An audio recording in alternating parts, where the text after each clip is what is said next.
Oaks Park High School in Essex has an outstanding maths department, according to Ofsted. So what makes it tick? In this last episode of the series, we find out why strong leadership and a broad-based maths curriculum are key factors in that equation.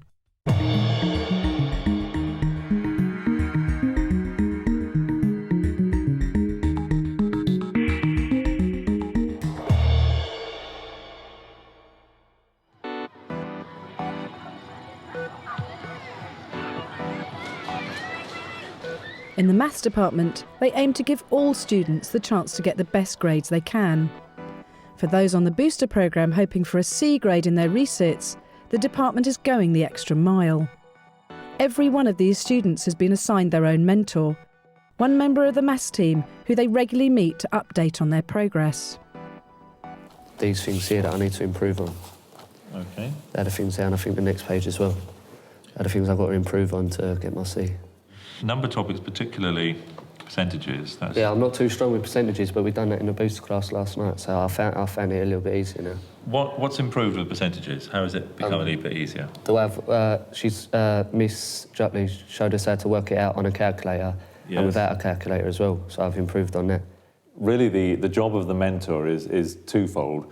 One is that we turn a long-term target of getting a C in the summer into achievable short-term goals on a week-by-week basis. The students also need to be aware that the role of a mentor is not somebody simply who tells you what to do, but it's someone whose advice you follow. That's all very well in theory, but as CD programme leader Raj Jutley discovers, it's not working in practice. Are students attending mentor sessions? No. OK, so that's across the board. Would it be a better idea if the mentors were their class teachers, or would that overburden? Yeah, so I thought that would not be a problem, as in having them as their teacher, but still no luck at all to have not turned up. When we do this again another time, I think we're going to know that this mentoring has to be a big focus, and the students are going to need to be more accountable. Clearly, with some students, the department's got its work cut out. Not realising that you're doing mock resits on the day of your exam probably isn't helping either. Well, apparently we have a mock. I've got to get a good grade in it. It's a good job I know now, I guess. We've got class today. We're going to do more work on the past papers and stuff, I think. And that's it. So you don't know that you've got a mock exam today? No. OK, girls, come in, please. If the department are to beat their target of a 70% A star to C pass rate, then half these students must get a C in June. But student Harry is concerned. His group took their mock exams in less than ideal conditions. We've just done a past paper to see how we're doing. We went to Miss Jutley's class, but it wasn't proper exam conditions, and we was just in a class of year sevens, we were giggling and talking and stuff like that, so you couldn't concentrate fully. Not an excuse, but no, I don't think I've done as well as I could have. Though Harry is still trying despite the inconveniences, for one student it was to prove the final straw. Dwayne was just argumentative, refused to come in the lesson, said he wasn't sitting with year sevens. You know, the attitude which was a reason why he was taken out of the course in the first place. He was allowed back on and still is giving the same attitude. So I wasn't happy today at all. I was fuming. I think it's got to the point where we are going to call it a day with him. Though Dwayne still plans to resit his maths GCSE in June, it's now been decided it'll be without the support of the booster programme. But it is a shame when students like him, who could have done very well, with now 22 school days to go, are potentially throwing everything away. While the borderline CD grade students wait to see how they did in their mocks, the A-level module results have just arrived. The teachers teach it really well, and when you need help you can go to them and everything, so it's really good. There's a lot of support that's given to you. Yeah, they're very, they're always willing to help you out, out of school, and I think they're really good, even though they're sometimes kind of strict, but and they really build relationships with the students as well. That's what I like the best, I think. At Oaks Park, an incredible 30% of students studying maths at GCSE go on to study maths at A-level. Children want to stay on. They want to do mathematics later in their life if they loved doing mathematics at school. If they love doing it years 7 to 11, they'll choose it at A level. And that's what we want to do as maths teachers. See if you can stop me at the 7 of spades as I go through. Stop. OK, then. Stop. A bit slower. There? Yeah, that's good. No, more. A bit more. I think in a lot of schools, you go in and you kind of find out that, oh, it's maths again, and you don't want to do maths. But here it's like, you know, you really want to do it, and it's kind of put more into everyday life rather than just adding up numbers. What drives me is that sense of wonder. It always has. I'm bonkers about maths, just for fun of it. And when I go into the classroom, I try to share that with the students. And it's always been a joy when a student leaves the sixth form and says, you know what, sir, I'm going to be a maths teacher, or I'm going to study maths at university, or I've decided to do maths A-level. And I think that's fantastic because they've caught that enthusiasm. And whether they've had me or whether they've had one of the other teachers, they've got this enthusiasm for maths and they're running with it. And that's the biggest joy for me. Running with it now is Oaks Park maths teacher Mohammed Bashir. In 1994, as a Year 7 student, Mohammed got some disappointing maths results, but his teacher, current boss Stephen Froggatt, refused to give up on him. Right, Year 7, if you could put your pens down and stop writing, please. I felt very dejected, I felt sad, and my sister, who was a year older than me, she was in the top sets all the time. I thought I'd let the family down. Anyway, but Stephen, for some reason, kept me in the top set, and the next year I got the highest in the class. 10, 15 years later, as a teacher, and Stephen as being my head of department, he's always pushing you for something. He's inspired me as a student and as a colleague now as well. Stephen Froggatt launched the maths department when the school opened in 2001. By 2004, Stephen was ready to implement some ambitious plans. By this time, the school was 3 years old. We had Year 10s starting, and I thought this was an opportunity to take the gifted and talented students that we'd identified by this progression, this data logging that we'd done all the way along.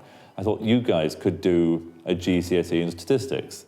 I'd like you to compare treatment A with treatment B and tell me which do you think is the more effective treatment and what evidence is there? We were lucky to have a 100% pass rate, A to Cs, and they were very excited to get these early GCSE results. That year also we had our best ever Key Stage 3 results, and as these results were coming in, we were thinking, crumbs, we're doing it. We're actually getting great results from these students. We're thinking, whoa, it's happening. We are on our way to be outstanding. It was an exciting moment. And treatment B, 86%, 69%. It's that wealth of pathway, that wealth of opportunity that has really made this year special for us. 81 out of 87, what do we get? Let's try it. 81 divided by 87. If you really want to inspire children in mathematics, then you have to bear in mind where they are. And don't just start at a benchmark for every child in your class or every child in a year group. Think about where each one of them is in their learning and where they should be going next. And Oaks Park do that really well because they come up with these fantastic array of pathways for learning. But despite the range of curriculum options, there's no pleasing some students. Having got both her statistics and maths GCSE under her belt, Year 11 student Hayden has had enough. After I did my GCSE in November, we carried on to additional maths. And I sort of started to disagree with my teacher about many things about why I should be doing additional maths and, you know, how it would benefit me. I disagreed with the fact that I should have to do maths when I wasn't continuing to study maths after my GCSEs. I disagreed that it wouldn't get me anywhere in life. It wasn't getting me an extra GCSE, and I thought that I could be doing something more productive with my time, such as revision or coursework for other subjects. But the department's just come up with another idea of how to make the most of Hayden's math skills, asking her to mentor the CD borderline students. I think they've come up with a really good idea of how to help other students, as well as helping me, and it will look quite good on my CV, and it gives me the chance to use my knowledge to help other people. Well, because you've got to work out what you're finding the square root of. I think that her help is really doing the world of good for me because I didn't understand half of this stuff before, even though it's so simple. As fast as one problem's solved, another emerges. Raj has now marked the CD mock exams, and she's not happy with the results. Well, we've got some students on a C, some students on a D grade still, and we've got some students who've slipped down to E's and some students not even scoring enough to actually get a result. It is still disappointing to see the results being so low. Students like Harry, very surprised at what they've got. Chris's result was more predictable. Chris failed, he got a U. I wasn't surprised with his result. He just hasn't put in the effort. Does she think there's any chance the department will hit their target of at least half the students getting a C? Going by the mock result, no. It all looks dreadful before they actually start putting the work in, and they will put the work in. I have every confidence in all of them to start putting the effort into the subject. At stake is not only the future of these students, but the department's growing reputation. In 2007, Ofsted arrived for their first dedicated inspection.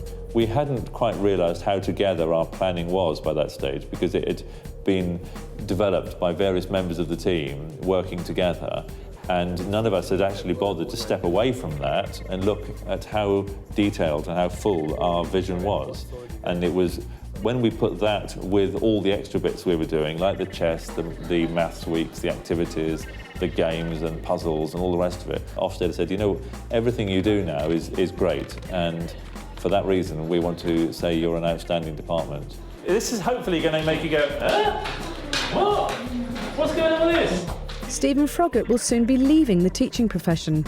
So how will Oaks Park Maths Department cope without him?